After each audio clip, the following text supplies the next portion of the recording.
आज सुबह इंडिया गठबंधन के फ्लोर लीडर्स की बैठक में सुप्रीम कोर्ट के एक मौजूदा न्यायाधीश की उस टिप्पणी पर गंभीर चर्चा हुई जिसमें उन्होंने विपक्ष के नेता राहुल गांधी की देशभक्ति पर सवाल खड़ा किया था। सुनवाई के दौरान कोर्ट ने राहुल गांधी के उस बयान पर आपत्ति जताई जिसमें उन्होंने कहा था कि चीन ने भारत की 2000 किलोमीटर जमीन पर कब्जा किया है। अरुणाचल में भारतीय सैनिकों पर हमला किया गया और गलवान में 20 जवान शहीद हुए। सुप्रीम कोर्ट ने राहुल से पूछा, अगर आप सच्चे भारतीय हैं तो इस तरह का बयान कैसे दे सकते हैं? इस टिप्पणी पर इंडिया गठबंधन ने कड़ी प्रतिक्रिया दी। विपक्षी नेताओं का कहना है कि एक मौजूदा न्यायाधीश द्वारा इस तरह की असाधारण टिप्पणी लोकतांत्रिक मूल्यों पर सीधा आघात है। उनका तर्क है कि विपक्ष की जिम्मेदारी है कि वह सरकार की विफलताओं पर सवाल उठाए, खासकर जब बात राष्ट्रीय सुरक्षा की हो।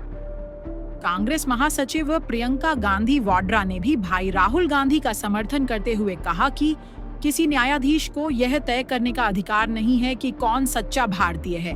विपक्ष का काम है सवाल उठाना और राहुल गांधी ने केवल अपनी जिम्मेदारी निभाई है।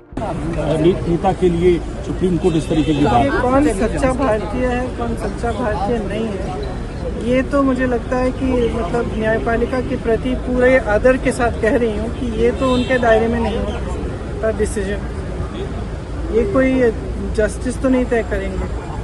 दूसरा, राहुल जी ने हमेशा आर्मी का, सेना का आदर किया है। उनके दिल में उन सेना के प्रति, सैनिकों के प्रति, उनके अफसरों के प्रति पूरी तरह से आदर है। और हर भाषण में जब भी बोलते हैं, जब भी उनका हम कुछ भी भाषण या कोई भी टिप्पणी सुनते हैं, उसमें वो आदर बहुत स्पष्ट दिखता है।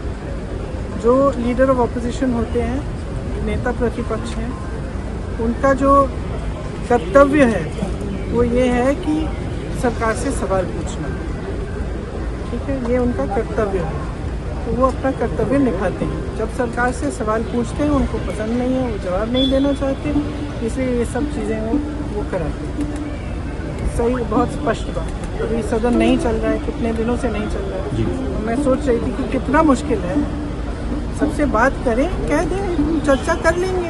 कितना मुश्किल है सदन को चलाना, क्या इतने दुर्बल हो गए कि इनसे सदन ही नहीं चल रहा है अब। रोज़ हमको ये करना पड़ रहा है क्योंकि एक बात पे चर्चा नहीं करना चाहते। क्यों नहीं कर सकते चर्चा?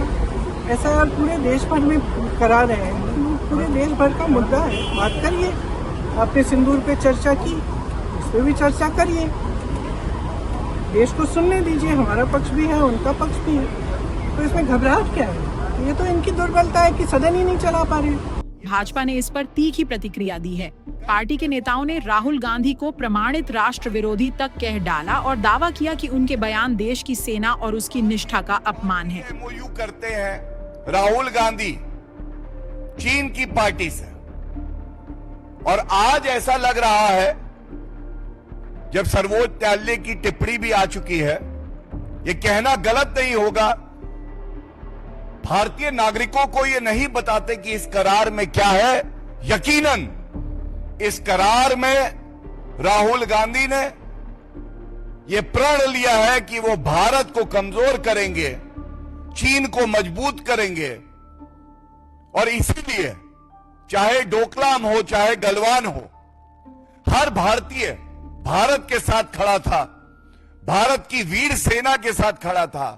और राहुल गांधी कह रहे थे, हमारी वीर भारतीय सेना चीनी सेना से पिट गई। उधर सुप्रीम कोर्ट ने राहुल गांधी के खिलाफ चल रहे मानहानि केस पर अंतरिम रोक तो लगा दी है, लेकिन साथ ही यह संकेत भी दिया है कि सार्वजनिक पदों पर बैठे लोगों को बोलते समय जिम्मेदारी लेनी होगी।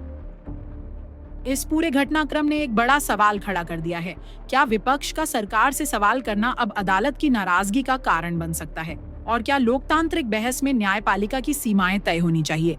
India first reports, Delhi. Studio वाले डिबेट करते हैं, हम ग्राउंड पे सच ढूंढते हैं। This is India first reports.